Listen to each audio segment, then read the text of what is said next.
महाराज जी, जब मैं स्वस्थ थी तो संसारिक भोगों में लिप्त थी, अब डिप्रेशन से ग्रस्त हो गई हूँ तो राधा रानी की कृपा बरसने लगी। महाराज जी, भूतकाल में अज्ञानता से किसी से दोस्ती करके पाप हो गए, जिनके कारण मेरे अंदर बहुत जलन हो रही है। उन्हें सुधारने के प्रयास के कारण मैं डिप्रेशन में फंस गई हूँ। वृंदावन में डिप्रेशन प्रभाव तो नहीं कर रहा, लेकिन मन में ये डर है कि जब मैं वृंदावन से बाहर जाऊंगी तो फिर से अविवेक के कारण फिर से भोगों में ना फंस जाऊं। महाराज जी, अब तुमको हमारी बात पे विश्वास करना होगा। किसका प्रश्न है? तुमको हमारी बात पे विश्वास करना होगा कि आज से पीछे बात भूल जाओ। ठीक है? बात पे विश्वास करोगे तभी तो बनेगा। आज से जो भी पीछे हुआ उसे भूल जाओ। पाप हुआ कि पुण्य हुआ सब छोड़ो, आज से संभालो। और राधा नाम जो जो तुम्हें नाम प्रिय लगे नाम जप करो। और वो जो गलतियां पूर्व की हो गई वो जब स्मृति में आवे तो नाम जप करते हुए ना अच्छा मानो ना बुरा मानो तो डिलीट हो जाएंगी।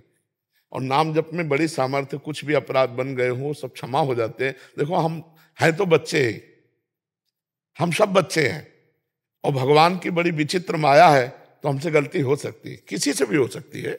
मतलब ऐसा नहीं है कि बिना गलती का कोई एक भी इंसान हो, एक भी इंसान नहीं होगा, वो भगवान ही होगा। जिससे गलती ना हो भगवान ही होगा, एक भी इंसान नहीं होगा जिससे गलती ना हो। ईमानदारी से देखो, अपने 10-20 लोग बैठे इसी में देख लो कि अगर तुम्ही से पूछा जाए कि क्या तुम्हारे जीवन में गलती नहीं हुई, तो लगेगा कि हुई है हमसे गलती, हम सबसे गलत। तो भगवान अगर क्षमा न करे तो हम लोगों को मंगल ही ना हो, तो हम भगवान की शरण में है, वो हमें क्षमा कर देंगे। आज से पीछे की बातें भूल जाओ। अब लो नसानी अब नानस हो, और नाम जप करो, मंगल हो जाएगा। महाराज जी, मतलब जिनसे दोस्ती हुई है उनके साथ आगे जीवन निर्वाह करने के लिए तैयार हैं वो भी, पर वो दूसरे जैन समाज से तो करना चाहिए। ये सब हम नहीं जानते, अब तो केवल भगवान की चर्चा करते ना, क्योंकि हम ना कभी गए हैं इस क्षेत्र में। देखो अभी पीछे एक दूसरी चर्चा शुरू की तो उनसे कहा नहीं, एक बात समझो, आप आए कहाँ हो? दिल के डॉक्टर के पास जाके गांठ दिखाओगे तो बात नहीं बनेगी भाई। आप बात समझो, अगर दिल के डॉक्टर के पास गए तो दिल वाली बात करो। तो देखो यहाँ परमार्थ और भगवत प्राप्ति, बस इसके अलावा नहीं।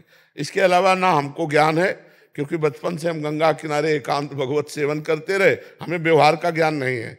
व्यवहार का ज्ञान आप लोगों से मिलके हो रहा है कुछ कुछ, नहीं हमें व्यवहार का ज्ञान नहीं। तो आप व्यवहार में बड़े प्रवीण हो और परमार्थ में इधर हैं, तो आप परमार्थ ले हमसे, व्यवहार हमें मत दो। नहीं क्या ये समझ ये सब हमारे बस कर रही। हम तो श्यामा श्याम की कैसे प्राप्ति हो, हाँ कोई गलती हो गई उसके निराकरण का विषय शास्त्रीय पद्धति के अनुसार, अन्यथा अच्छा ऐसी बातों संतों से नहीं पूछना चाहिए। अब ये जरूर है कि शास्त्र के अनुसार जो बातें हमने पढ़ी है वो हम तुम्हें कह सकते हैं, बकाया हमको संसार का ज्ञान नहीं है, ये व्यवहारिक ये प्रपंच का ज्ञान नहीं। अब जैसे हमसे प्रपंच की बातें पूछी जाएं तो फिर हम हाथ जोड़ देंगे और कहेंगे हम इसका उत्तर नहीं दे सकते।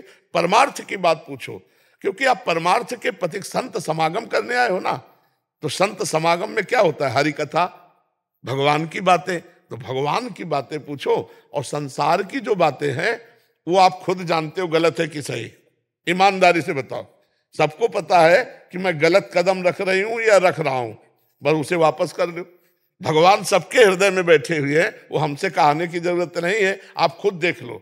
यदि गलत है तो आपका हृदय जलेगा और कहेगा गलत जा रहे हो, लौट आओ, है नहीं? तो इसलिए हमें लगता है हमारे पास परमार्थ की चर्चा हो, अध्यात्म की चर्चा हो तो ज्यादा अच्छा रहेगा। नहीं, बड़ा कूड़ा हो जाता है, फिर बड़ा कूड़ा हो जाता है वो सब। अगर छूट दे देना तो मतलब साधु महात्माओं का जो संग है, जो रंग आना चाहिए, फिर वो नहीं आएगा, फिर वो सब प्रपंच हो जाता है।